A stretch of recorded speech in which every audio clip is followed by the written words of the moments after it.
राधा स्वामी। परम तत्व, परम आधार, अद्वैय पद की हम शरण हैं। जिस सर्वाधार महासागर की हम सब तिरंगे हैं, हम सब बुलबुलें हैं, उस परमाधार को, सच्चिदानंद ब्रह्म को बार बार नमस्कार नमस्कार। जैसा आप सब भाई बहनों को विदित है, श्री महाराज जी ने मानवता का झंडा बुलंद किया। आजकल की दुनिया में जहाँ मनुष्य जाति टुकड़े टुकड़े हो रही है, दुख के घोर बादल उमड़ रहे हैं, सच्चा धर्म मानवता धर्म ही माना गया है। सभी सोचने वाले महानुभाव इस बात पर एक राय रखते हैं कि आने वाली दुनिया का धर्म मानवता धर्म होगा, न कि फिरकेदाराना सेक्टेरियन इज़म्स वाले धर्म होंगे, जिनको आजमाया जा चुका है और जिन्होंने इंसानियत के टुकड़े टुकड़े कर दिए हैं। इस ह्यूमैनिटी के फ्यूचर का, मनुष्य जाति के भविष्य का धर्म, मानवता धर्म जो होने है, उसका ये केंद्र होशियारपुर में श्री महाराज जी ने कायम किया है। इसमें परम तत्व परमाधार को रियलाइज करने से पहले, जो कि हर एक मनुष्य का ऊंचे से ऊंचा आदर्श है, इस बात पर जोर दिया जाता है कि मनुष्यता के बिना परमाधार को रियलाइज कोई नहीं कर सकता। मनुष्य का मन स्वाभाविक पानी की तरह नीचे की तरफ जाता है, दानवता की तरफ जाता है। तो सबसे पहला साधन महाराज जी ये बताते हैं कि दानव से मानव बनो, मानव पर कायम रहो, फिर उससे ऊपर देवता पद पर अपनी रूह को उस परम पद के साथ दीदार करवाओ। जब तक हमारा नीचे की तरफ का रुख बंद नहीं होगा, तब तक हम मानव नहीं बन सकते। मानव से ऊपर सुर बनना तो नामुमकिन ही है। इस जगह रूहानियत से लेकर इंसानियत में से होते हुए समाज सेवा, जनता जनार्दन के रूप में भगवान को देखकर उसकी सेवा करना ये सिखाया जाता है। मनुष्य की हालत ये है कि स्वयं रूह होते हुए, ऊपर के तबकों की, अर्शों की चीज होते हुए ये फर्शों पर गिरी हुई है। इस रूह के साथ जो मन है, इसका स्वाभाविक प्रभाव निचली तरफ है। जैसे पानी को छोड़ देने से खुद ब खुद निचली तरफ चला जाता है, ऊपर ले जाने के लिए बड़ी ताकत लगानी पड़ती है। इसी तरह ये मन बहिर्मुखी हुआ हुआ, आत्मा से विमुख हुआ हुआ, मनमुख हुआ हुआ, गुरुमुख न हुआ हुआ, नीचे की तरफ पतन की ओर जा रहा है। ये धारा प्रवाह बहिर्मुख हो रहा है, मटेरियलिज्म के प्रवाह में बह रहा है, स्पिरिचुअलिज्म को भूल चुका है। इस धारा ने जो निचली तरफ जा रही है, इंसानियत पर पहुंचना है। जब ये अपना रुख पलट लेगी तो यही धारा राधा के नाम से कही जाएगी। इस राधा ने अपने परम तत्व परमाधार अद्वैय पद जो है, जिसके हम सब बुलबुलें हैं, उसका दीदार हासिल करना है, उसके साथ एक मिक होना है। तो धारा ने उलटकर राधा हुए बिना स्वामी का दीदार करना असंभव है। कबीर जी महाराज ने जनता की दुर्दशा को देखकर, मानव जाति की दुख की अवस्था को देखकर कहा, जल विच मीन प्यासी मेरे मन आवे हासी। मछली का ये स्वभाव है कि ये सीधा तैरती है तो जल नहीं पी सकती। इसकी बनावट कुदरत ने ऐसी बनाई है कि जब तक ये सीधी तैरती रहेगी जल नहीं पी सकेगी, प्यासी मरेगी। जब ये उल्टेगी तो जल पी सकेगी। इसी तरह मनुष्य का जो मन है निचली तरफ जा रहा है, जब तक उल्टेगा नहीं तब तक इसकी प्यास नहीं मिटेगी। सभी के अंदर उलटने की शक्ति है, परंतु गुरु महाराज का सहारा अनिवार्य है। इसीलिए हमारे भारतीय सभ्यता में गुरु पद सबसे ऊंचा पद माना गया है। गुरु ब्रह्मा गुरु विष्णु गुरुदेवो महेश्वरा गुरु साक्षात परब्रह्म तस्मै श्री गुरुवे नमः। इतना ऊंचा दर्जा इसलिए है कि मानव जो दानवता की ओर जा रहा है उसको रोककर मनुष्यता में ठहराकर फिर परम पद का दीदार करवाना ये गुरु कृपा के बिना न हुआ है न हो सकेगा। तो इस मन मछली ने जो धारा प्रवाह मटेरियलिज्म की तरफ बह रही है, उलटना है, मुड़ना है, राधा बनना है। राधा बनकर फिर अपने स्वामी का दीदार हासिल करना है। उसका क्या राज है, स्वामी कहाँ रहता है, राधा को स्वामी क्यों नहीं मिलता, किस घूंघट में वो छुपा हुआ है, ये रूहानी राज आज महाराज जी हमारे सामने प्रकट करके हमें कृतार्थ करेंगे। अब मैं चंद शब्दों में आप सब जनता जनार्दन का आए हुए भाई बहनों का हार्दिक स्वागत करता हूँ और विशेष करके उन महापुरुषों का जो बाहर से यहाँ पधारे हैं, जो अपने सारे जीवन के कीमती तजुर्बे से हमें कृतार्थ करेंगे। अपने अपने नगरों में वो केंद्रों में रूहानियत के प्रचार का काम कर रहे हैं। मैटीरियलिज्म के प्रवाह से धारा को मोड़कर राधा बनाकर स्वामी के साथ वसल हासिल करने का यत्न बता रहे हैं। खुशनुमा दुनिया में वो हाजित रवा मीनार हैं, रोशनी से जिनकी मल्लाहों के बेड़े पार हैं। इस अंधकार के युग में जबकि राधा रूहानी किरण धारा बनी हुई मैटीरियलिज्म की तरफ प्रवाहित है, ये महापुरुष ही हैं जो इस प्रवाह को रोककर फिर इस धारा को राधा बनने का तरीका बताकर स्वामी के साथ, परम पद के साथ, अद्वैत तत्व के साथ, सच्चिदानंद सर्वाधार के साथ एक मिक्स करने की युक्ति बताते हैं। इस सम्मेलन में आए हुए सब भाई बहनों का स्वागत करते हुए और उन महानुभावों का जो महापुरुष बाहर से पधारे हैं हार्दिक धन्यवाद करता हुआ मैं एक बार फिर उनका स्वागत करता हूँ। अब मैं आपके और उन महाभावों के दरमियान अधिक हायल न होता हुआ श्री महाराज जी की आज्ञा से प्रार्थना करूंगा कि सम्मेलन की कार्रवाई प्रारंभ की जाए। राधा स्वामी। राधा स्वामी। मैं जब 8-9 वर्ष का था तो मुझे एक शब्द याद आता है, गाया करता था, आई बिसाखी तुम्हा पैया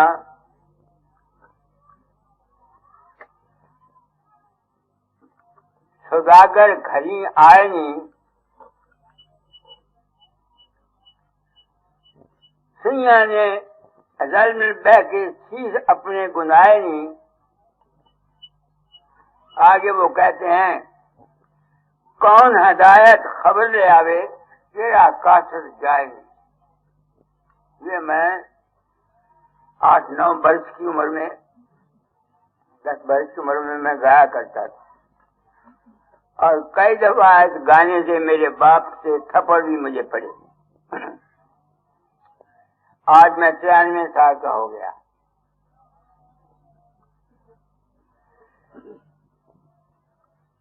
मैं उस मालिक जो आधार है उसका कोई नाम नहीं, सब नाम है, जिसका जैसा विश्वास है वैसा वो उसको याद करता है, उससे प्रार्थना करता हूँ। वह परम तत्व आधार दाता दयाल, आपने ये मुझे हुक्म दिया था कि चोला छोड़ने से पहले तालीम बदल जाना। मुझे नहीं मालूम मैंने जो कुछ अपनी जिंदगी में 40 साल से याद करता आ रहा हूँ मैंने ठीक किया है या गलत किया। आप लोग आए हैं, मैं आपके आने की को महसूस करता हूँ। कोई सिकंदराबाद से, को कहीं से कहीं से कहीं से कहीं से कहीं से। गो मैं ये जानता हूँ कि आप लोग हकीकत, असलियत और सच्चाई से दराज करने के लिए खास आदमियों के सभा नहीं आए। कोई तमाशा देखने के लिए आया, कोई प्रेम की वजह से आया, किसी को कोई दुनियावी दुख है वो आया। मेरे भाग्य है, मैंने वो जिस चीज की तलाश करता था, मेरे अंतर नहीं, सबके अंदर एक क्रेविंग है। आदमी के अंदर कोई ऐसी चीज है जो कहीं कुछ चाहती रहती है। कोई दुनिया चाहता है, कोई औरत चाहता है, कोई दौलत चाहता है, कोई मुक्ति चाहता है, कोई भक्ति चाहता है, कोई नाम चाहता है, कोई एक क्रेविंग है। क्योंकि मेरी क्रेविंग दातार की दया से आप उन सत्संगियों की वजह से दूर हुई जिन्होंने अपने जाती तजर्बात मुझको बताए। इसलिए मैं तालीम को बदल चला हूं और दाता से प्रार्थना करता हूं कि अगर जो कुछ मैंने समझा है जो गलत है तो इसका प्रचार न हो और मुझे इस संसार से उठा लिया जाए। मैंने जो कुछ भी कहा वो बड़े जाति तजर्बे की बाबत कहता हूं।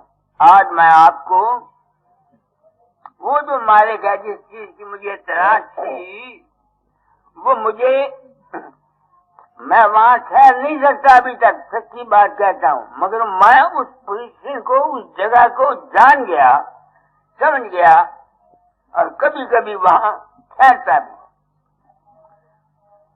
तो आज आपको कबीर साहब का शब्द सुनाता हूँ, पढ़ो बेटी।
पहली शर्त तो ये है, जो उसको मिलना चाहता है, वो कुरीद को मिटाना चाहता है, वो कटुक वचन नहीं बोलेगा। जब तक वो बोलता रहेगा वो उस दर्जे को प्राप्त नहीं कर सकता। तुम गृहस्थी हो, बताओ रोज तुम्हारे घरों में झगड़े नहीं होते? औरत खावन की को ऊट पटांग बोल देती है, खावन औरत को ऊट पटांग बोल देता है, लड़का बाप को कुछ कह देता है, बाप लड़के को कुछ कह देता है। तो जब तक ये हालत किसी के मन की है, वो कटुक वचन बोलता है, वो खाए बाबे फकीर नहीं, रब्बुल आलमीन का चेहरा बन जाए, हजार नाम ले ले, उसको वो चीज नहीं मिल सकती। एक तो कबीर के कहने के मुताबिक और एक मेरे अपनी जाती तजर्बे की बाबत। मैंने 12-12 घंटे अभ्यास किया है रात को। मैंने हजार रुपया खर्च के दातादार की आरती, सोने के चांद ताज, चांदी के बथेरा कुछ किया। क्या मुझे वो चीज मिल गई? नहीं। वो चीज मिली मुझको तुम लोगों से। इसलिए इस उम्र में मेरे सदगुरु तो है नहीं, मैं मेरे शरीर को कुछ पड़े अगर मैं झूठ बोलूं, मैं आप उन सत्संगियों को जिन्होंने अपने जाती तजर्बे मुझे बताए, जाती तजर्बे मुझे बताए कि मैंने उनकी मदद की, उनको अपना सदगुरु मानता हूं। क्योंकि उस चीज के हासिल करने के लिए जब तक घूंघट नहीं खुलेंगे, वो घूंघट क्या है, औरत झुंड निकालती है ना, इस टाइम वो जो हमारा असली सेल्फ है, तो हम असल में फकीर चंद है या असल में तू हो, उसके ऊपर खिलाफ हैं। वो खिलाफ क्या है, कबीर का क्या मतलब है, वो घूंघट किस चीज को समझता है मुझे नहीं पता। मैं घूंघट किस चीज को समझता हूं,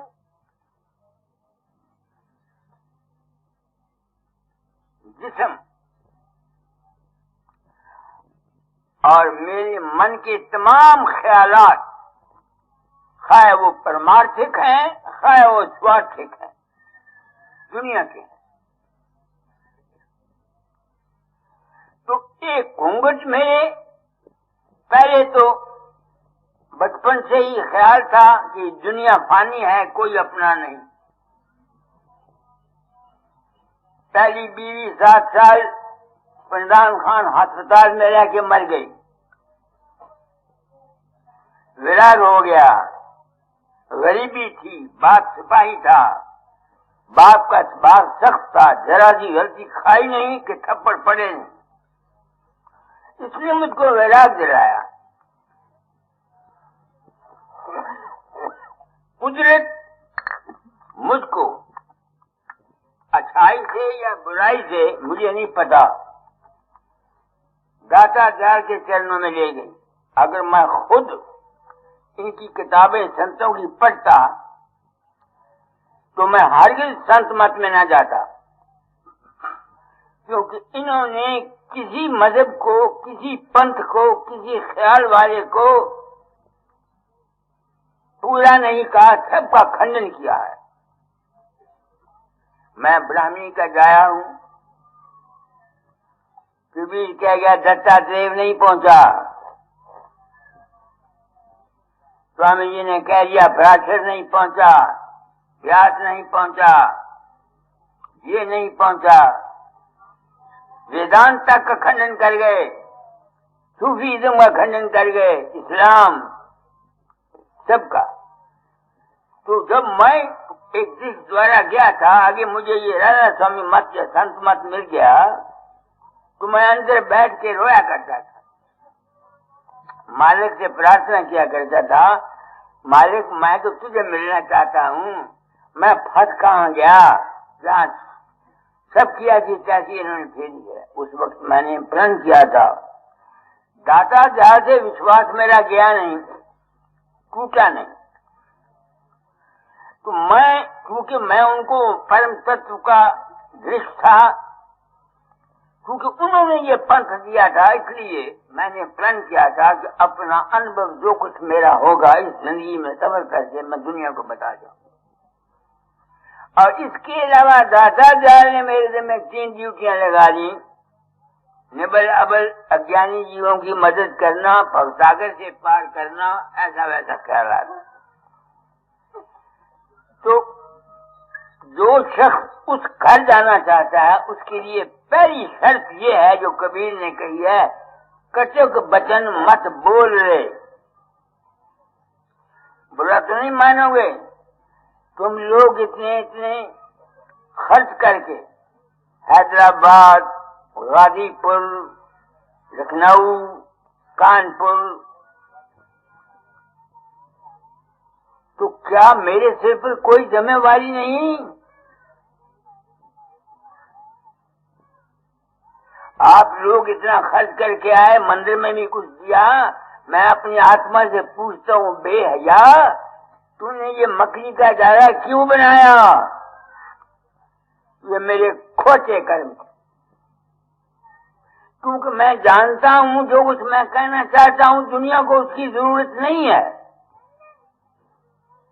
मेरे पास जितने आदमी आते हैं सब कोई दुनिया, कोई दौलत, कोई कुछ, ये कुछ, ये कुछ, ये कुछ। ये तो दुनिया सराय है। कोई 50 साल के लिए आया, कोई 10 साल के लिए आया, कोई 100 साल के लिए आया। हमारा ये देश नहीं है। यही दादा मुझे लिखा करते थे, ये तो नहीं तेरा देश, देश है बेगाना, यहाँ सब बेगाने बचे, कोई नहीं बेगाना। गुरु ने तुझको देश दिया और तुझे चिताया, संत मत पंथ था ये कटे मोह माया। ये मोह और माया मेरी नहीं कटी जाती थी। एक शख्स अपने लड़के से प्यार करता है और उससे प्यार करता है मोह से, और एक शख्स गुरु से, फकीर चंद से प्यार करता है। मोह में फर्क कहाँ आया? कोई पुत्र के मरने पर रोया, कोई औरत के मरने पर रोया, और कोई गुरु के मरने पर रोया। मैं पूछता हूँ इसमें फर्क क्या है? गुरु इंसान का नाम नहीं है ना। सत कबीर जिसने पंथ चलाया 8 संदो कहता है, गुरु को मानुष जानते ते नर कहिए अंध, दुखी हुए संसार में आगे जम का फंद। गुरु किया है देह को सतगुरु सीना ना, कहे कबीर दास को 3 ताप फरमाए। आजकल क्या तेरा गुरु कौन है? सावन सिंह। तेरा गुरु कौन है? वकील चंद। तेरा गुरु कौन है? गुरु एक है, उसका नाम है ज्ञान, अनुभव, विवेक। ये मैं बात साफ क्यों कहता हूँ?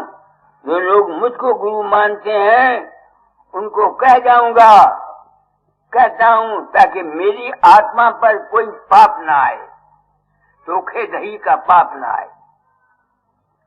तो कबीर कहता है अगर तुम वहां जाना चाहते हो तो घूंघट के पट खोलो।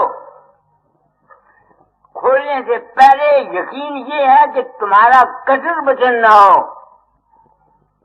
तुम्हारा सब प्रेम से रहो। जो घर में ही जिसकी मियाँ बीवी की लड़ाई है, भाई भाई की लड़ाई है, माता पिता की लड़ाई है, इन पार्टियों की लड़ाई है, कांग्रेस और जनता का झगड़ा है, जब तक ये नहीं जाएगा डिस्ट्रक्शन, चाऊस या और झगड़े इस मुल्क से कभी नहीं जा सकते, नहीं जा सकते, नहीं जा सकते। इस बात से मैंने उस राज को जिसको कबीर ने धर्मदास को बताया, धर्मदास तो इलाक तो भाई सार भेद नहीं बाहर जाई, मैंने वो सार भेद खोल दिया। स्वामी जी ने कहा संत बिना कोई भेद न जाने वो तो है कहीं अलग में। इससे नुकसान भी है कि जो छोटी बुद्धि वाले हैं उनके अज्ञान का विश्वास टूटता है। मगर इसलिए तो आज भी टूटना है और कल भी टूटना है। झूठ को कब तक तुम छिपाते रहोगे? एक झूठ बोलोगे, उसको साबित करने के लिए 100 झूठ और बोलोगे। तो वो क्या चीज है? घूंघट के पट, जिस्म को भूल जाना। मन के तमाम ख्यालात जो उठते हैं इनको भूल जाना। मैं इनको नहीं भूल सकता था। दातादार के रूप को मैं नहीं भूल सकता था, उसको गैर समझता था। ये दया मुझ पर आप लोगों ने की।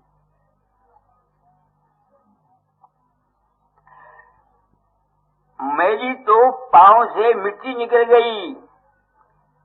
अगर ये ठीक है जो कुछ मेरे साथ बहसीयत गुरु हुआ और ये सबके साथ मौजूदा और पिछले के साथ गुजरा और इन्होंने पब्लिक को साफ नहीं बताया, ये मुजरिम है। ये मुजरिम है। मैं बेखौफ होकर कहता हूँ, अगर मैं गलत कहता हूँ हर शख्स को अख्तियार है मेरा खंडन कर दे। मैं को दावा करता हूँ। हाल ही में एक औरत निर्मला, उसका आया हुआ है जेठ, ये वहां बैठा है, ये कश्मीर के सारे वहां का आचार्य है। वो उसने 2 भेजे बक्स, एक में आलू बुखारा, एक में क्या उसका नाम सेब। चिट्ठी लिखी, मैं दरिया में नहाने गई, पैर फिसल गया, आगे चली गई 10 गज मैं चली गई, पानी ले गया भागे, आगे पानी का कुंबर खेलता विरलपुर, उसमें फंस गई। आप आए, मुझे कहते मैं गया और मैंने उसको बांह से पकड़ करके किनारे पर रख दिया और कहा अभी तुमने और काम करना है। उसने वो केस पेश के मुझको पूछा कि मैंने क्या काम करना है। अब मैं गया होता तो मैं बताता, मैं गया होता तो मैं बताता, मुझे तो पता नहीं। ये हाल क्या वाक़या था। परसों क्यों चिट्ठी आई एक आदमी की, उन्होंने कहा बाबा जी मैं नौकरी के लिए अप्लाई किया हुआ, रिटन टेस्ट था, रिटन टेस्ट में गया तो मुझको सवाल नहीं आते थे, जो क्वेश्चन थे। तो मैंने आपको देखा तो नहीं, मगर आपकी आवाज सुनी, आपने कहा कौन सा सवाल है जो तुमको नहीं आता, बोलो। अगर मैं सवाल बोलता गया, आप जवाब लिखते गए। या तो तुम लोग झूठ बोलते हो, जो ऐसी बातें झूठ बढ़ा के बनाते हो, कोरी होके मरोगे। और अगर मैं झूठ बोलूं तो मैं कोरी होके मरूंगा। मैं तो गया नहीं, मुझे तो पता नहीं और न मैं जानता हूं। ऐसे एक केस नहीं, मेरे पास सैकड़ों केस आते हैं। हफ्ते में कम से कम 15 चिट्ठियां ऐसी आती हैं जहां मेरा रूप दूसरों की मदद करता है, मगर मैं नहीं करता, मुझे तो पता नहीं होता। इस एक ख्याल ने मेरे घूंघट का पच खोल दिया। कौन सा घूंघट? मन के ख्यालात का घूंघट। मन के ख्यालात के घूंघट। मैं जानता हूं मेरी इस साफ बयानी से मेरी इज्जत नहीं होगी, मेरा मान नहीं होगा, इतना धन नहीं आएगा, समझो। मगर मैं धन इकट्ठा करने के लिए तो नहीं आया। अगर धन इकट्ठा करा तो भी तो ससुरा यहीं छोड़ जाऊंगा, मंदिर को भी यहीं आग लगेगी। मैंने तो नहीं साथ जाना, मेरे साथ जाना है मेरे अमल और मेरे कर्म ने। अगर इन महात्माओं को बीमारियां न आती, तकलीफ न होती, मुसीबतें न आती, इनकी औरतों के साथ झगड़ा हुआ, लड़के इनके नालायक निकले, तो मैं मान जाता कि सिर्फ राम राम जपने से या शब्द सुन लेने से तुम्हारा बेड़ा पार होगा। मरने के बाद क्या होता है, ये थ्योरी है, किसी के पास कोई सबूत नहीं है। अकल काम करती है कि मरने के बाद ये होगा। मैंने मर के एक दफा देखा है। अगर वही जो कुछ मैंने देखा है वही मौत है, फिर तो कोई फिक्र नहीं। तो ये है घूंघट का पथ। मगर आप दुनियादार हैं, आप घूंघट के पथ को खोलना नहीं चाहते ना। आप लोगों को उस घूंघट में आनंद मिलना चाहिए। इस वास्ते 2 किस्म की तालीम हो गई। एक, इस घूंघट में रहते हुए खुशी की जिंदगी गुजारना, और एक इस घूंघट को उतार कर करके हमेशा के लिए अपने आप में चला जाना। अच्छा, अब अगर मैं सारी रूहानियत की बात कहूं तो आप लोग क्या समझेंगे, ये माइया क्या समझेंगे? जब तक तुम्हारा वक्त नहीं आया तब तक घूंघट में रहो, यानी मन के ख्यालात में रहो, मगर अच्छा घूंघट रखो। समझ गए? गंदा कपड़ा और पहन ले, गंदगी मैला, तो उसको सोनी नहीं लगती। यूं अगर अच्छा चादर ऊपर ली हुई हो, चिल्ला चिल्ला जला हुआ हो, तो घूंघट वाली औरत सबको पसंद आती है, पर अच्छी लगती है। लड़कियां हो ताज नुए हो तो समझ के मेरी बात को मैंने क्या कहा, मेरे मतलब के भाव को समझना। मैंने क्या कहा है आपको? आप आगे नहीं जाते कोई परवाह नहीं, वो तो हर चीज का समय है। जब तक तुम इस घूंघट में हो, अपने घूंघट को ठीक बनाओ। उसका क्या मतलब? वेद मार्ग शिव संकल्पम अस्तु, अच्छा ख्याल रखो। मन है तो घूंघट ही, मुझे तो यकीन होना चाहिए कि नहीं होना चाहिए। यहाँ एक आया हुआ है, उसका क्या नाम है, उज्जैन से खाना मदद करता है। उसने कुछ दिन हुए मुझे लिखा कि वो जिम्मेदार है तो खेत के बीच में मचान बना लेते हैं, रात को सुबह अभ्यास करने बैठ गया। कहता 5-6 मील का एक चांद मेरे सामने आया, उसमें से देवता निकल रहे थे और उस देवताओं की सफ को चीरते हुए आप आए, मैं आया, और माँ ने उसका हाथ पकड़ा, चल तुझको सावित्री के दर्शन कराऊं।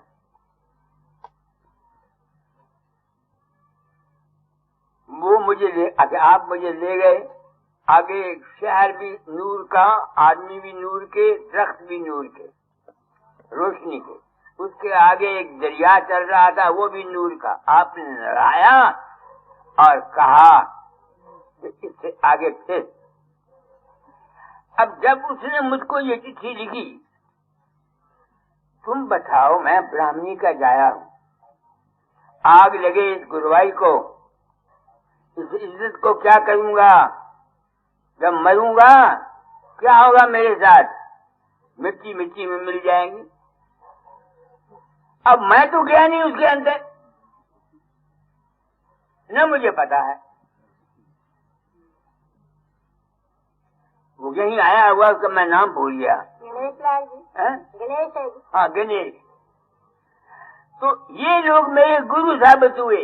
इन्होंने ये मुझे यकीन करा दिया कि इसके अंदर जो रोशनी आई, देवता नजर आए, नूर का रोशन नजर आया, वो मैं भी नजर आया, मगर मैं तो था नहीं। जब मैं नहीं था तो वो भी असल नहीं थे, वो माया थी। वो जो कुछ तुमने देखा, उसने देखा, वो क्या था? उसकी अपने ही मन की कल्पना थी ना, और तो कुछ नहीं था। तो योग की जो मंजिलें हैं, संत योगियों को अधूरा कहते हैं। माफ करना मेरी बात को।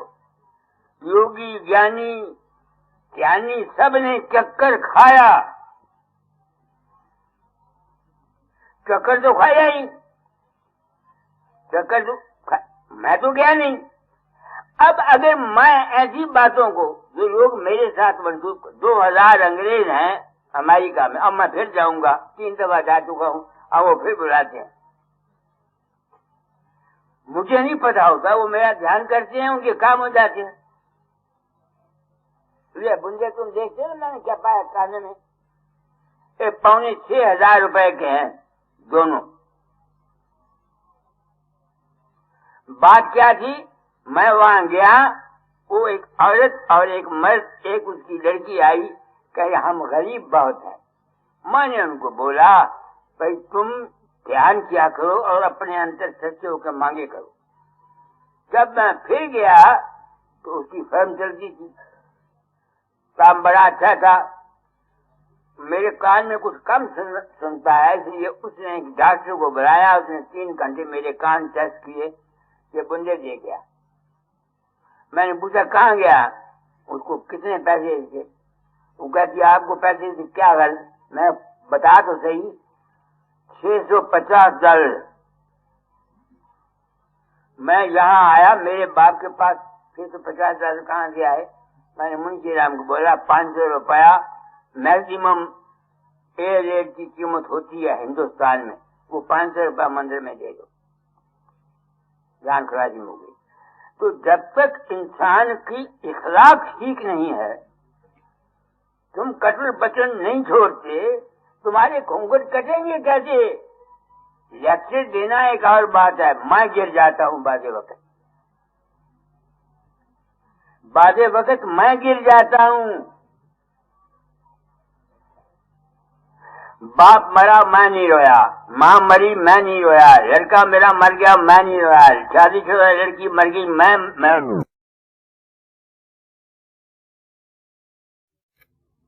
कि तू नहीं रोया। यहाँ क्यों रोया? मेरी अकल नहीं काम करती, मेरी अकल काम नहीं करती।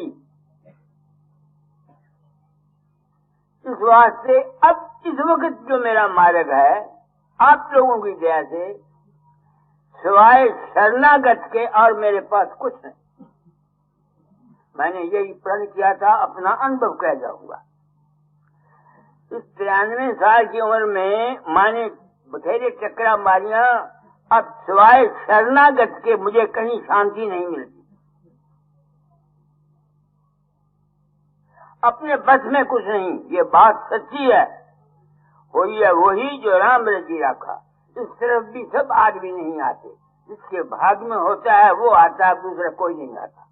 समझ गए? तो आप लोग आए हैं, मैं ज्यादा वक्त तो नहीं लिया। आप लोग जी करे या ना करे, मेरे ज़म्मे से एक कर्म का मारा हुआ। मैंने ही प्रण किया था, अपना अनुभव कह जाऊंगा। दाता ने शायद मेरे कर्म को काटने के लिए मुझे ये काम दिया हो। मेरी कोई जाति गरज नहीं है, जाति मामला नहीं है, बिल्कुल। लड़का मेरा 2-2.5 लेता है, बहू मेरी 750-800 लेती है, मुझे कोई तकलीफ नहीं। समझते हो ना? आगे पढ़ो, क्या लिखते हैं। तो कटुक वचन मत बोल रहे, सुन लो। जिस शख्स का जुबान ठीक नहीं है, जिसमें प्रेम नहीं है, दुश्मनी दिल में रखता है, किसी से नफरत रखता है, किसी से अदावत रखता है, वो इस घूंघट को खोल नहीं सकता। और जब तक उसको ये ज्ञान नहीं कि मेरे मन के अंदर से जो कुछ निकलता है ये कल्पित है, माया है नहीं, भाषा है, तब तक भी वो इस घूंघट को खोल नहीं सकता। अब अमल करना ये तुम्हारा काम है। इन गुरुओं ने हमको बेवकूफ बना के लूटा है। हमने अपने बच्चों के पेट काट काट कर ये गिरजाएं और मस्जिदें और मंदिर या डेरे इनके बनाए हैं। और हमको इन्होंने दिया क्या? सच्चाई नहीं बताई। दाता जाल ने तारीर में कोई कसर नहीं छोड़ी। जुबानी ऐसे सत्संग नहीं कराया जैसे मैं कहता हूँ। उस वक्त जरूरत थी ऐसी, विदेशी राज था, अब अपना राज है। इसलिए मैंने इस राज को खोल दिया ताकि हमारा मजहबी इत्तेहाद जो है, अब मजहब के नाम पर जो लड़ते हैं, तेरा खुदा और है, तेरा खुदा और है, तेरा खुदा और है, तेरा खुदा और है, ये खत्म हो जाए। पता नहीं खत्म होगा या न होगा, या मेरा अपना ही मन का वहम था। क्योंकि दाता ने कहा था तेरा रूप है अद्भुत अचरज तेरी उत्तम देही, जग कल्याण जगत में आया परम दयाल सने। ये मेरा नाम परम दयाल दाता दयाल ने रखा हुआ है। आगे पढ़ो। वक्त घड़ी रख दो जाओ। धन जो मैंने का गर्व न कीजे, धन जो मैंने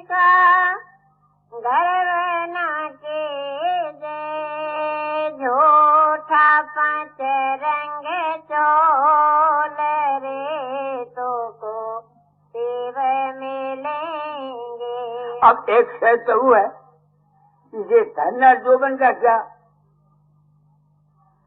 रात को मुझे 102 दर्जे का बुखार था। आप समझ गए मेरी बात को कि नहीं? यानी उस घर पहुंचने के लिए ये शर्तें जरूरी हैं।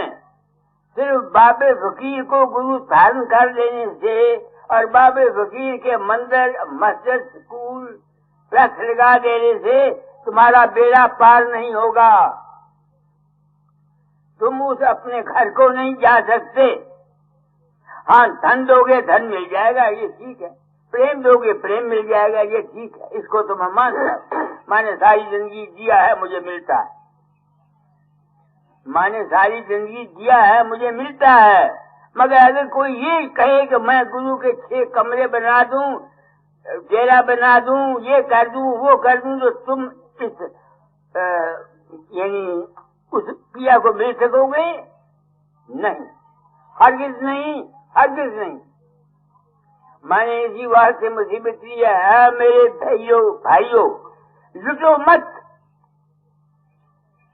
दो खुशी से, जो मर्जी है, मगर दान देना भी लिमिट के अंदर होना चाहिए।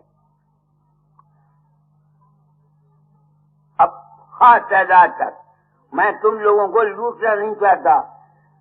मेरे कर्म ऐसे थे। दाता जाल ने एक शख्स है, कोई जीरे का, किशोरी लाल उसका नाम है। उसने मुझे लिखा कि आप लिखते हैं आप अनामी धाम से आए हैं, क्या दूसरे गुरु अनामी धाम से नहीं आए? मैं कहता हूँ मैं ही नहीं, गुरु ही नहीं, जो चीज भी ज़हूर में आई है वो अनामी धाम से ही आई है। हर एक चीज।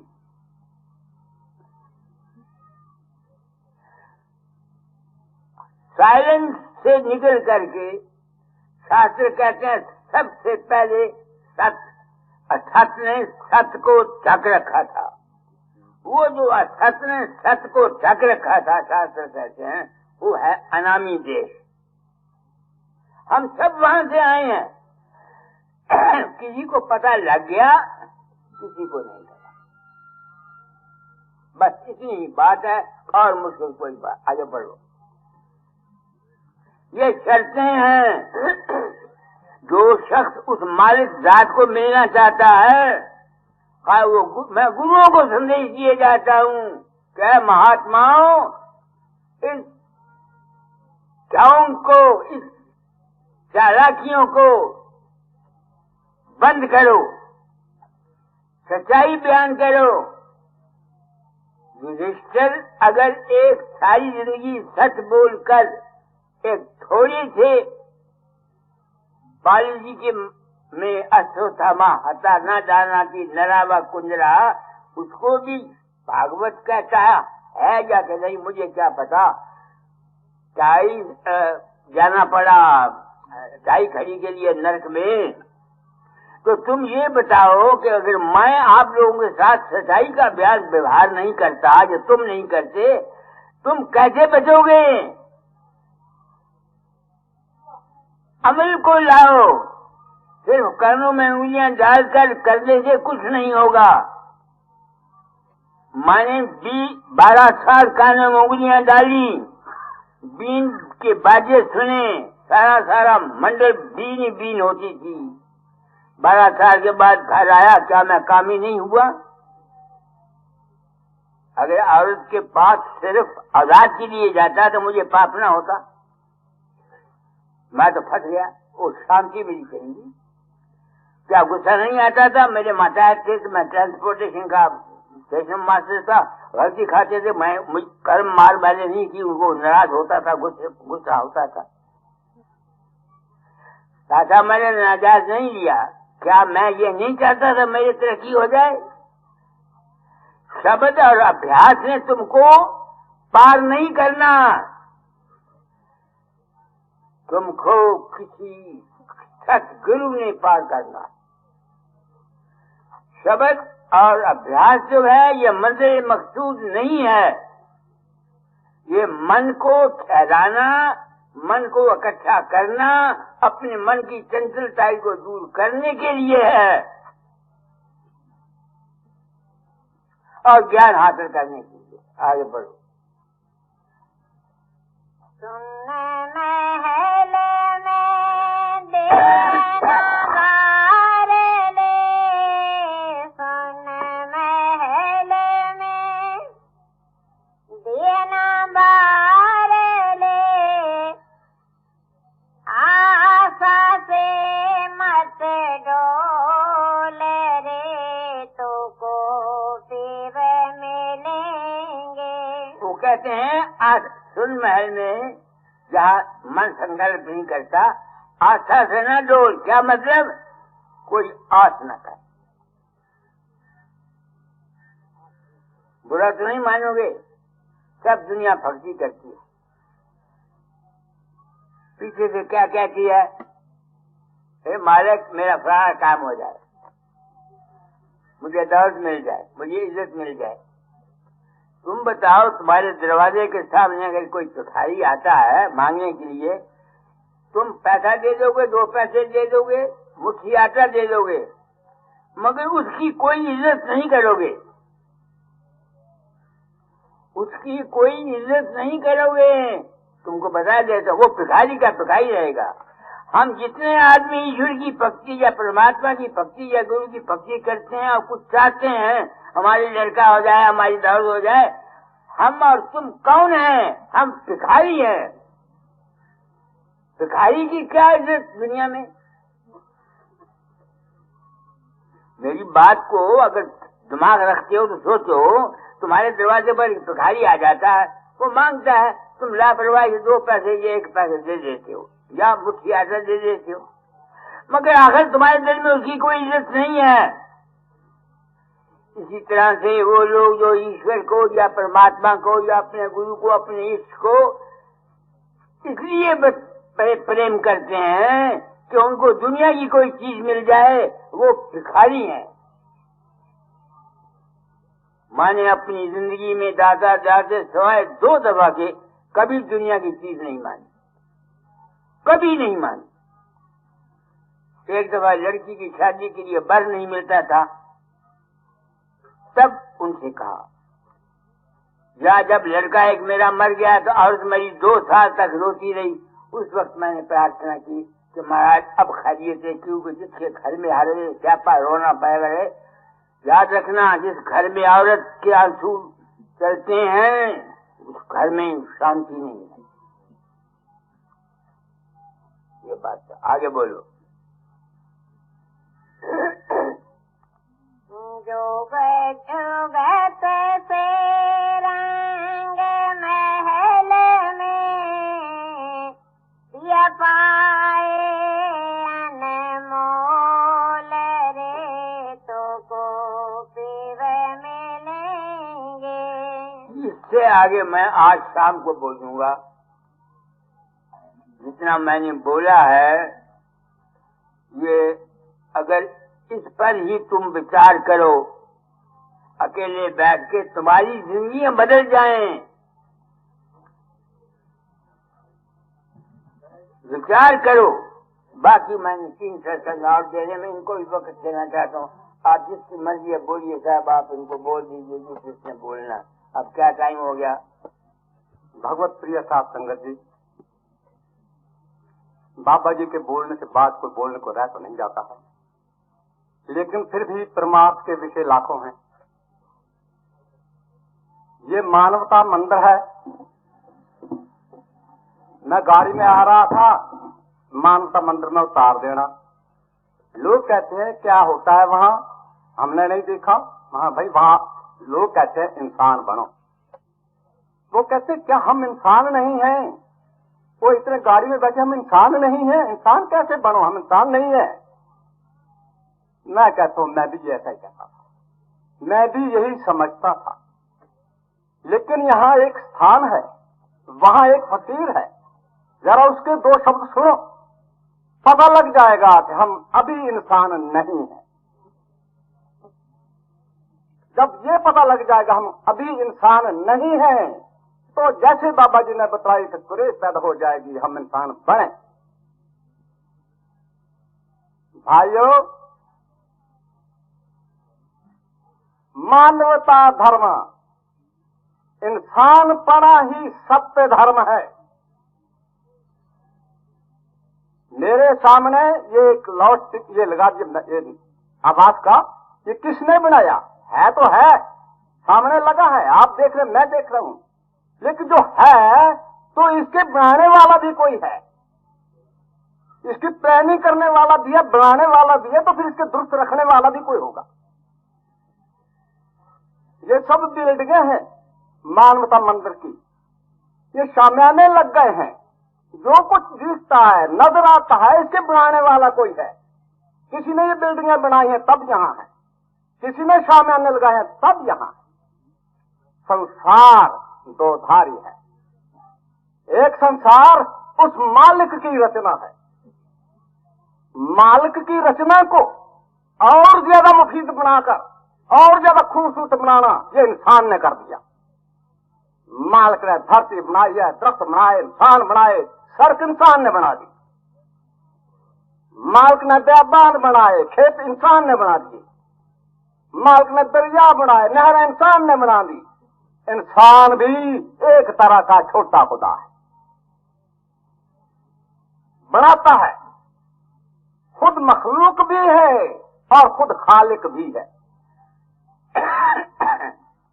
सज्जनों, तो जो कुछ दृश्य मात्र नजर आता है, कैसे चांद चलता है, कैसे सूरज चलता है, कैसे नवग्रह चलते हैं, कैसे ज्योतिष विद्या जारी है, कैसे साइंस जारी है, कोई कानून है और किसी लॉ के अंदर सब चल रहे हैं, तभी ज्योतिष विद्या चलती है। तभी हम अगले का अंदाजा लगा सकते हैं कि रेगुलरिटी से चले।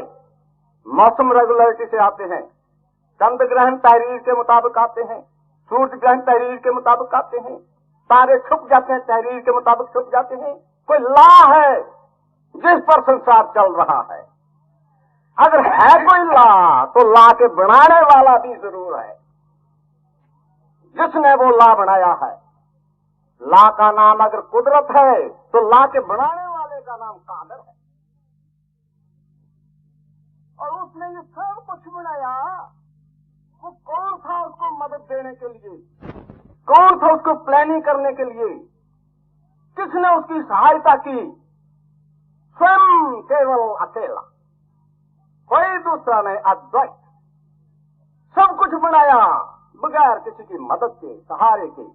सब कुछ संभाला हुआ है बगैर किसी की मदद के, सहारे के। और सबको तोड़ मोड़ के नए सिरे से बना रहा है बगैर किसी मदद के, प्लानिंग के। इसलिए वो सर्वशक्तिमान है, खुद ही अकेला करता है सब चीज, सर्वशक्तिमान है। और बनाया नहीं बल्कि बनाने वाले में भी विराजमान हो गया, अंदर बाहर सब जगह विराजमान हो गया। वो दाएं बाएं सब जगह है। हम उसी प्रभु के बीच में बैठे हुए हैं। तुम्हारे दाएं बाएं वही प्रभु है। तुम्हारा हाथ नहीं हिल सकता कि प्रभु की यहाँ मौजूदगी नहीं है। अंदर बाहर एक रस एक मैं खुद हो गया। तो इस तरह से वो सर्वव्यापी हो गया। यही नहीं कि 84 लाख किस्म के जिया जंतु में सर्वव्यापी हो गया। अरे मैं एक हूं और मेरे अंदर सर्वव्यापी है, लेकिन मेरी चमड़ी में अरबों कीटाणु हैं जो जिंदा हैं, उनमें वो है, जिंदगी वो है। मेरे खून में अरबों कीटाणु हैं, उनमें जिंदगी वो है। मेरे वायु में और मेरे पेट में लाखों जिर्म हैं, किलबिल कर रहे हैं, उनमें वो है। रब में रब है, मुझ में रब है, मेरे अंदर अनेकों भंडार भरा पड़ा है, इसमें रब है। जो कहते हैं जो ब्रह्मंडे सो पिंडे, और ब्रह्मांड में तो वो बड़ा भारी दरख्त है, क्या मेरे पिंड में भी ये है? नहीं। ब्रह्मांड में तो बेशुमार समुद्र है, क्या मेरे पिंड में भी ये है? नहीं। क्या है जो पिंडे सो ब्रह्मंडे, जो ब्रह्मंडे सो पिंडे। और भाई जिसको हम तलाश करते हैं वो है, हम उस सत्यता को तलाश करते हैं, उस भगवान को तलाश करते हैं। तो वो भगवान जो बाहर तलाश करते हैं वो अंदर भी है, वो है सर्वाधिक और जिए जंत में है। हम कहते हैं इधर उधर कुछ नहीं है, खाली जगह है, तो ये निरंकार है और ये मालिक है। वो कोई खाली कहाँ जरा खुर्द भी लगा के देखिए तो हमारे सामने अरबों खरबों जुर्म क्रिम चल फिर रहे हैं और उनमें वो है जिंदगी है।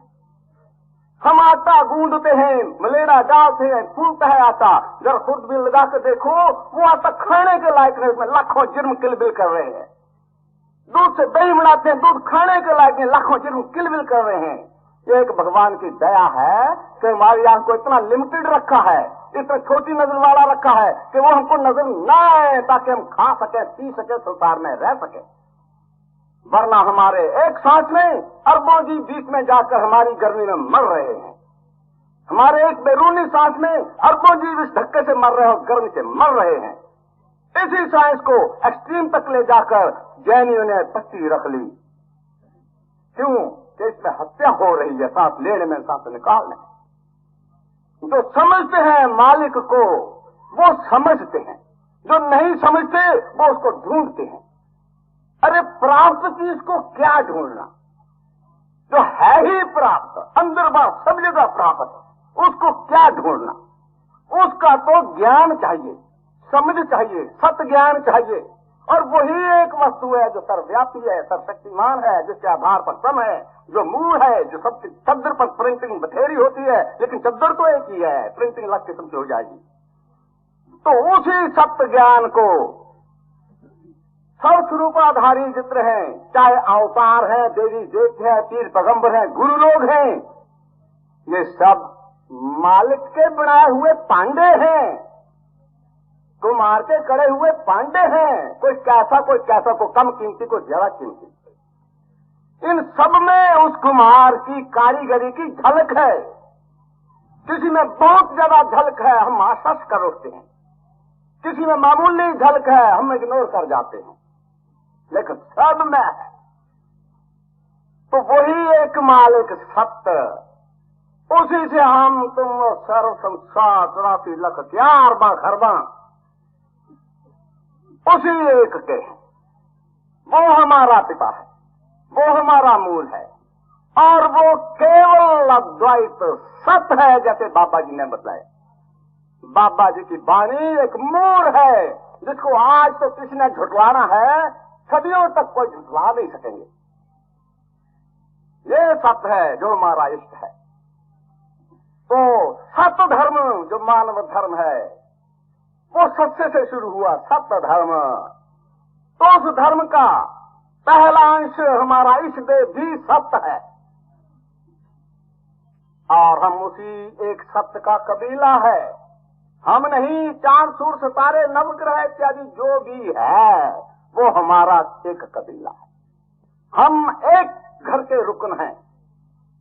जब ये ख्याल आता हम एक घर के रुकन हैं, हम एक बाप के बच्चे हैं, हम एक घर में जवाबदेह हैं, तो इससे हमें आपस में प्यार होता है, आपस में प्यार आता है। हम तो हैं ये घर के, इंसानों में नहीं, हैवानों में भी जो कुछ है सब में प्यार आता है, कायनात से प्यार होता है। यही प्यार हमें बांध रखता है, यही प्यार संवार रखता है, और इसी प्यार में हम तो में जज्ब हो जाते हैं, इसी प्यार से फिर उड़ाते हैं। ये है स्नेह, सत्य से स्नेह, और सत्य से उपज हुई सारे संसार की सब दृश्यमान चीजों से स्नेह। जो अदृश्यमान है उनसे हम स्नेह ही नहीं कर सकते हैं। ये हमारा दूसरा सत्ता है सत्य धर्म का। सत्य और सत्य के विचार से एकता का भाव है तो स्नेह है। अब अगर हम एक हैं, एक कबीला है, एक घर है, तो स्वभाववश ही हमें एक दूसरे का फिक्र होता है। दूसरों का दुख हमें अपना दुख लगता है, दूसरों का सुख हमें अपना सुख लगता है। किसी के दुख को दूर करने से हमारे दुख भी दूर हो जाते हैं, किसी को सुख पहुंचाने से हमें भी सुख नसीब हो जाता है। ऐसी भावना से अपने निष्क्रिय कर्म करने के बाद टाइम निकलने पर मौके पर हम एक दूसरे का हाथ बटाते हैं, एक दूसरे के दुख दर्द में शरीक होते हैं। और ये जो दुख दर्द में शरीक हो रहा है, ये हमसे वो कर्म करवाता है जिससे एक दुख दर्द को हम घटा बढ़ा सकें, दूर कर सकें। ये स्वाभाविक सेवा है, हम खुद सेवा का स्वरूप हो जाते हैं। आज हम इस ख्याल पर उतराते हैं, खुद सेवा का स्वरूप हो जाते हैं। हम करते नहीं सेवा, हमारा मन सेवा करता है। मन के साथ हमारी कर्म इंद्रिय सेवा करती है, हमारा ज्ञान सेवा करता है। हम सेवा उस भगवान की करते हैं क्योंकि उसके हैं सारे। तो ये तीसरा सत्य है, सत्य स्नेह और सेवा। अब दूसरी बात यह है, भगवान हमेशा से है, हमेशा रहेगा। संसार भी हमेशा रहेगा, अदलता बदलता रहेगा पर हमेशा रहेगा। हमारी तरह जिया जंतु भी हमेशा रहेंगे। तो ये विचार भी हमें हमेशा रहना चाहिए ताकि हमारा प्यार भी हमेशा रहे, हमारी सेवा भी हमेशा रहे, हमारे उस सत्य धर्म पर विचार भी हमेशा रहे। ये कभी हमारा मन उचाट न हो जाए, कभी हम इधर उधर न हो जाएं। इसके लिए चाहिए दृढ़ता, गंभीरता, मुश्किल मिजाजी और डटे रहिए। इसका नाम है साहस।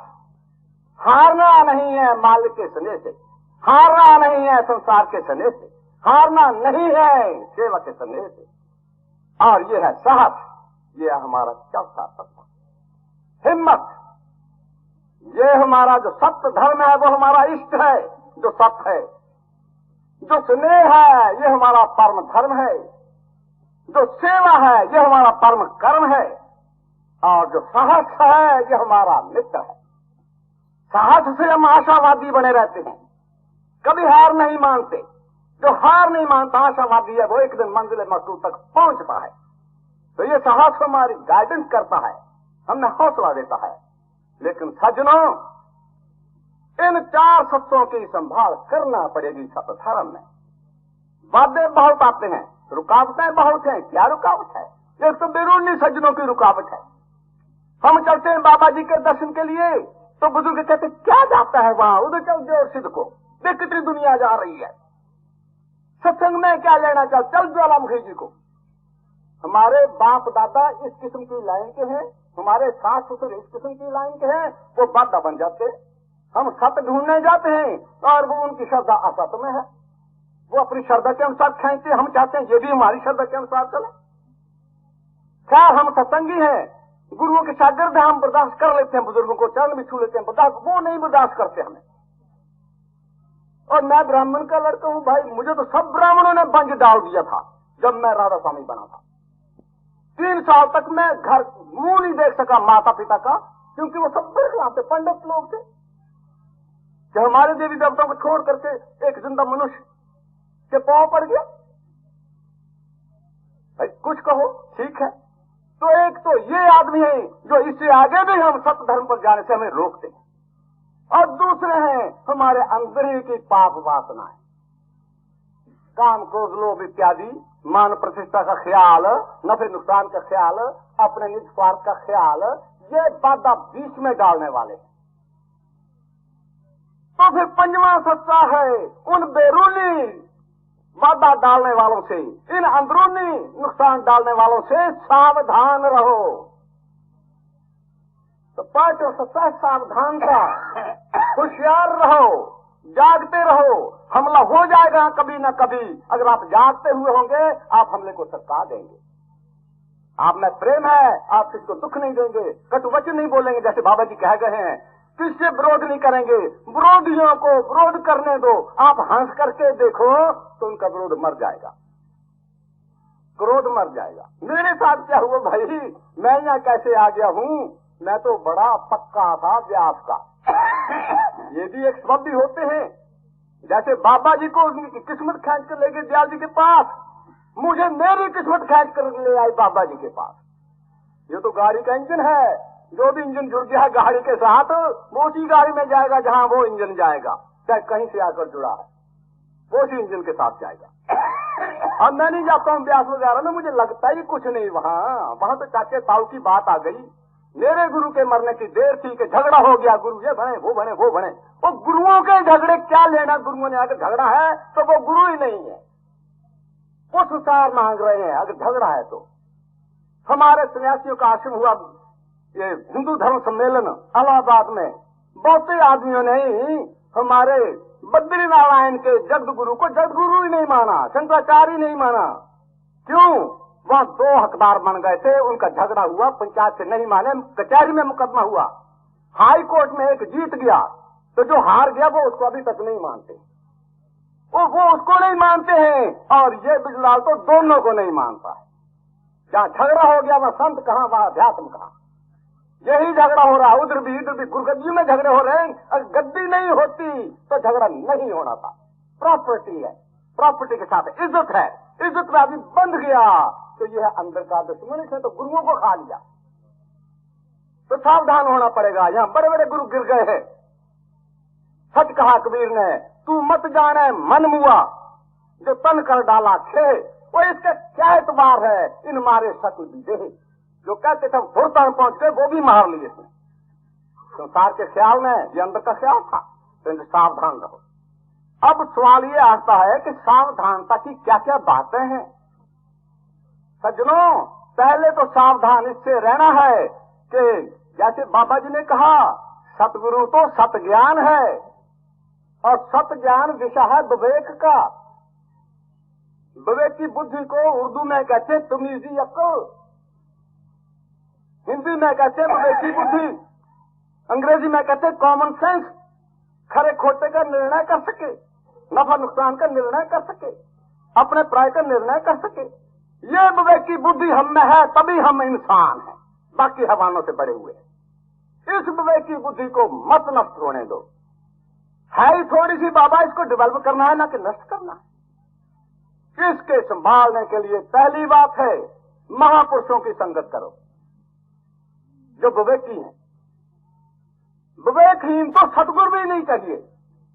कबीर ने कहा था सब चीज पशु है, नर पशु नारी पशु, नर पशु नारी पशु, और पशु संसार, वेद पशु संसार। कबीर मानते ही है जाहि विवेक विचार। विवेक विचार से हम विचार जो कर रहे हैं, बाबा जी ने अपने विचार रखे और हमारे दिलों ने वो पकड़ लिए। अब हम अपने विचार सोच रहे हैं, हमारे विचार ऐसे, और बाबा के विचार से ही ये विचार निकले हैं, उनसे सीखे हैं।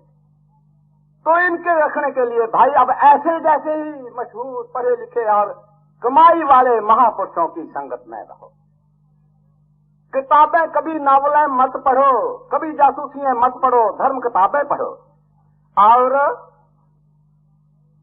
इसके अलावा बड़ी जरूरी बात है, मदरापान एकदम विवेकी बुद्धि को नष्ट करता है। संगत तुरा एकदम सारी अक्ल को भ्रष्ट करता है। अक्ल हमारे पास एक बड़ी चीज है और उसी को भ्रष्ट करने वाली चीज हम ग्रहण करते हैं। कितनी गलती की बात है। विवेक की बुद्धि से आगे आता है फिर सेवा। सेवा तो हम तब करते हैं जब हमारे दिल में रहम आता है, दर्द उठती है, दिल रहम दिल है, दिल दर्दमंद है। रहम दिल कैसे हो सकता है जो दिन में तलवार रखाकर बकरे कत्ल करता है, जो कुकुर कत्ल करता है, जो बेचारी मुर्गी के अंडे को अंत से पिसल ठोकता है, उसका दिल नरम होगा। वो तो बच्चों को भी पीट मारेगा और को भी पीट मारेगा, कभी शायद खुद भी कर लेगा। तो इस बात से बचो, मांस से भी बचो। अब है साहस, ये हौसला दृढ़ता कैसे बनी रहे। ये बनी रहेगी अगर कैरेक्टर कायम रखा है। ब्रह्मचर्य को संभाला है, जिन्होंने ब्रह्मचर्य संभाला है वो बड़े से बड़े पहाड़ चढ़ते हुए भी डरते नहीं है, घबराते नहीं है और हारते नहीं है, डटे रहते हैं। जिसका ब्रह्मचर्य खराब नष्ट हो चुका है वो किसी काम पर भी थोड़ी देर के बाद टिक नहीं सकता, उचाट होकर इधर उधर चला जाता है। और ये ना गंभीरता आती, ना मुश्किल मिजाज आता है, ना साहस आता है जब कैरेक्टर नहीं है। इन्हीं 3 बातों की हमारे राधा स्वामी संतों ने जोर से सिफारिश की है। मत पियो शराब, मत खाओ मांस, और अपने ब्रह्मचर्य को संभालो। संभालो का मतलब यही है जो बाबा जी ने बतलाया था, मुर्जादा के मुताबिक बात। ये था हमारा सत धर्म। लेकिन अब वही सतगुरु, वही सत परमात्मा जो सब जगह व्यापमान है, जिसको हम देख रहे हो, बतलाओ किसी एक पत्ते का बयान करके दिखलाओ कि इस पत्ते की क्या खूबसूरती है, क्या बनावट है, एक जरा सी चीज को पकड़ लेंगे आपको वो बनाने वाला बेअंत ही नजर आएगा। हर एक चीज पर परमात्मा बेअंत ही नजर आएगा। तमाम गुलशन शहरगाह मालिक ने ऐसी बनाई कि इन उंगलियों की लकीरें भी एक जैसी नहीं बनाई, आपकी लकीरें भी एक जैसी नहीं, किसी का चेहरा एक जैसा नहीं बनाया। क्यों? ये उसकी शहरगाह है, ये उसका चिड़ियाघर है, इसको ने अजीब अजीब बनाया है। तो इसको देखकर पता लगता हमें कि इतना प्यार भर दिया संसार में, बनाने वाला कितना प्यारा होगा। आपको शाम को तकलीफ दूंगा।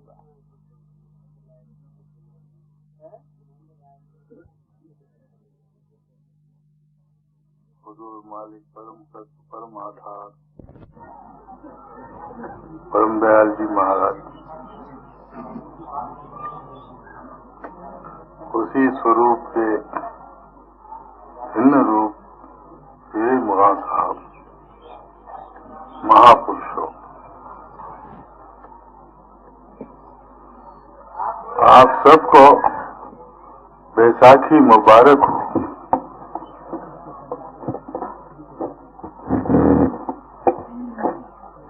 परम दयाल जी महाराज और महापुरुषों के शुभ भाव आपके साथ रहे। इस संसार की सारी खुशियां आपके भाग में आए। सबसे बढ़कर खुशी वो है कि मनुष्य अपनी जात में वासल हो जाए। बैसाखी क्या है? स्वामी महाराज ने इसकी व्याख्या की है कि हम अपनी साख को खो दिए और साख को खो देने की वजह से ये तकलीफ, ये दुख, ये परेशानियां और ये मुसीबतें। साख क्या है? जिस वक्त जन्म मिला था, प्रण करके आए थे कि प्रारब्ध कर्म को भोग कर फिर अपने निज घर आ जाएंगे।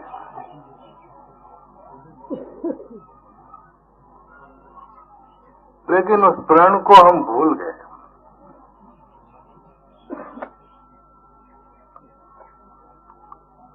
निज घर जाने का पता हमको नहीं मिला। हम मन और इंद्री और विषय भोग में फंस गए। इसलिए इंसान अगर तू अपनी साख को कायम रखता है, दुर्पद धामी होकर अपने जीवन को सफल बना ले। इससे तेरा संसारी जीवन भी अच्छा होगा और परमार्थिक जीवन भी कामयाब होगा। बैसाखी संत सम्मेलन जो होशियारपुर में हो रहा है, बसंत आंध्र प्रदेश में होता है। महाराज जी हिंदुस्तान के कोने कोने में जाकर अपनी सच्चाई की घोषणा कर आए। तो हम यहाँ आए हैं ये सबूत देने के लिए कि महाराज जी का अनुभव क्या हमारे अनुभव में भी आया है या नहीं आया। महाराज जी हमको पूरी स्वतंत्रता दिए हैं कि अगर महाराज जी के अनुभव में हमको कुछ खिलाफ कहना है, खंडन करना है, निर्भय होकर खंडन कर जाओ।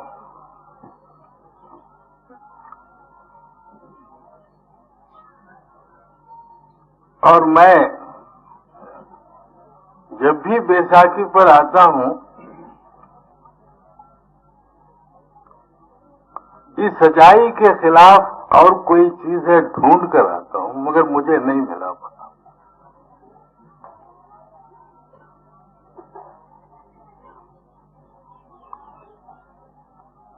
आज का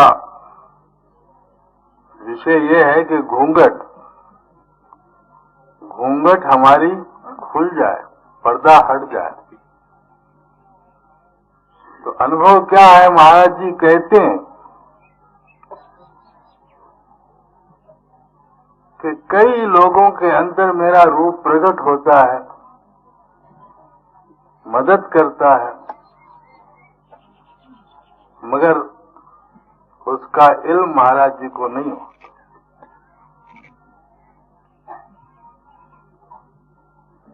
क्योंकि ये पदवी मुझ पर भी दया की गई, मैं भी काम करता हूं। हाल ही में निजामाबाद में मेरे एक मित्र थे, अभी हैं,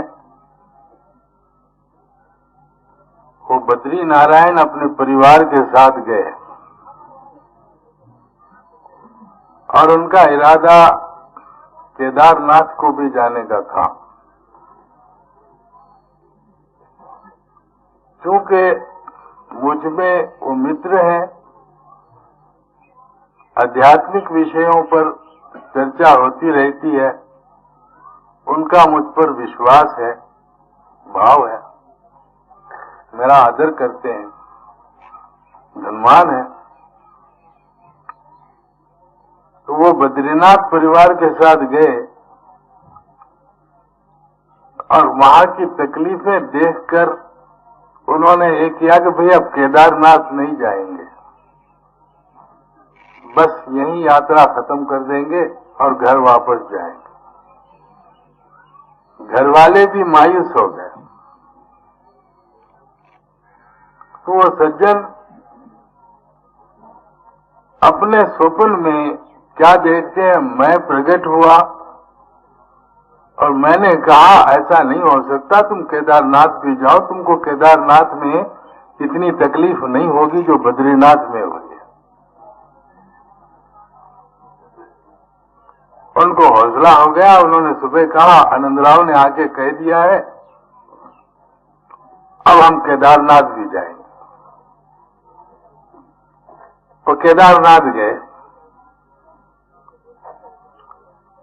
फिर वापस सिकंदराबाद से होते हुए, चूंकि उनको विश्वास हो गया था,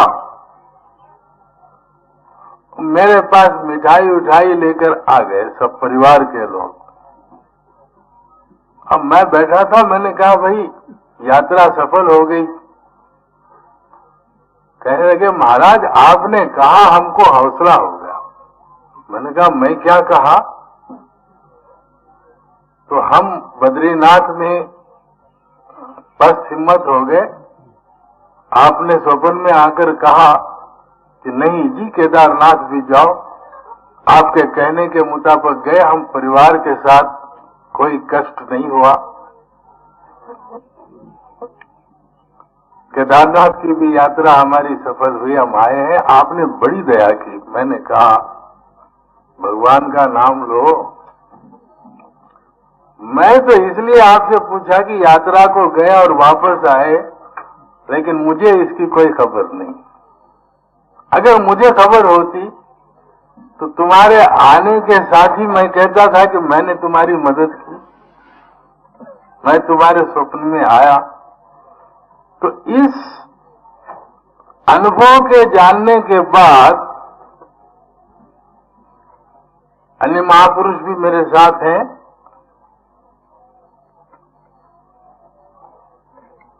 महाराज जी के अनुभव की सच्चाई होती है, ये कसौटी।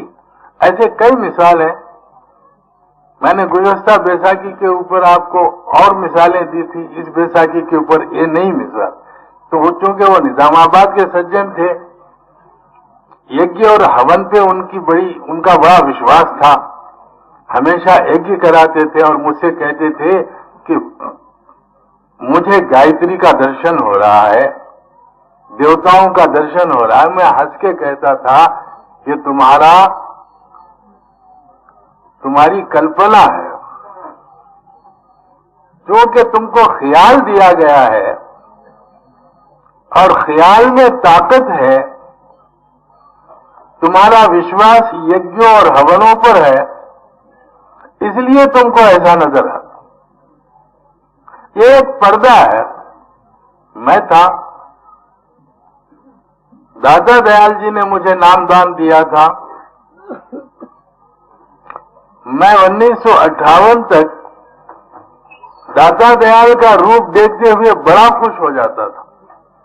जिस दिन दादा दयाल के दर्शन होते, सबको कहता कि दादा दयाल ने दर्शन। 58 से लेकर 67 तक महाराज जी के जब मैं सत्संग सुना तो मेरा सब, मैंने कहा ये क्या कहते हैं, हम तो खुश होते हैं। कहते हैं ये तुम्हारा मन है। जब ये सच्चाई मुझे मालूम हुई कि दादा दयाल का रूप मेरा अपना ख्याल है, दादा दयाल नहीं है, तो मैं अपने अंतर में यकीन हो गया, ये पर्दा मेरा खत्म हो गया। तो सच्चे मालिक की तलाश की तरफ रुजू हुआ। 58 तक मैं इस पर्दे में था, मुझे रास्ता नहीं मिलता था।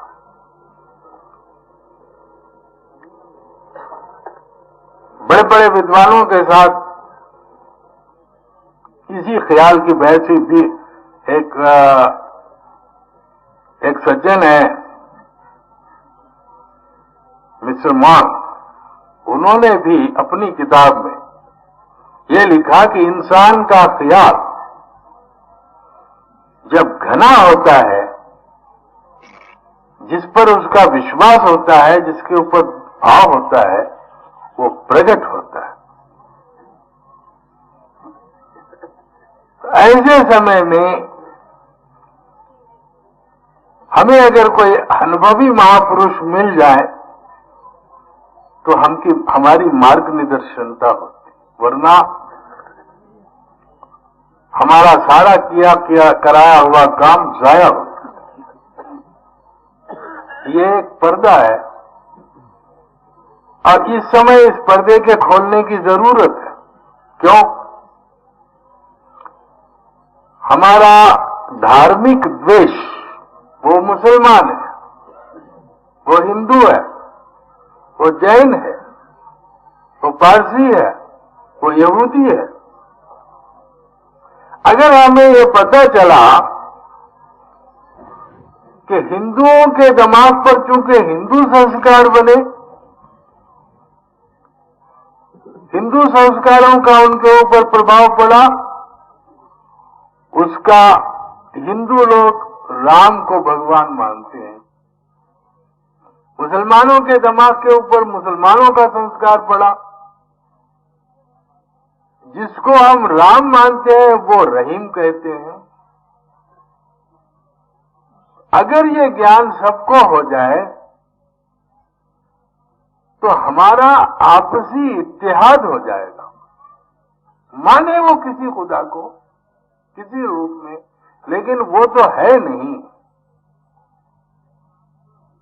नहीं खालिक मखलूक न खिलकत, कर्ता कारण काज न दिक्कत, राम रहीम करीम न केशो, कुछ नहीं कुछ नहीं कुछ नहीं, उस मालिक का कोई रूप नहीं। अगर ये हमारा पर्दा खुल गया तो हमारा ये धार्मिक पक्षपात दूर हो जाए।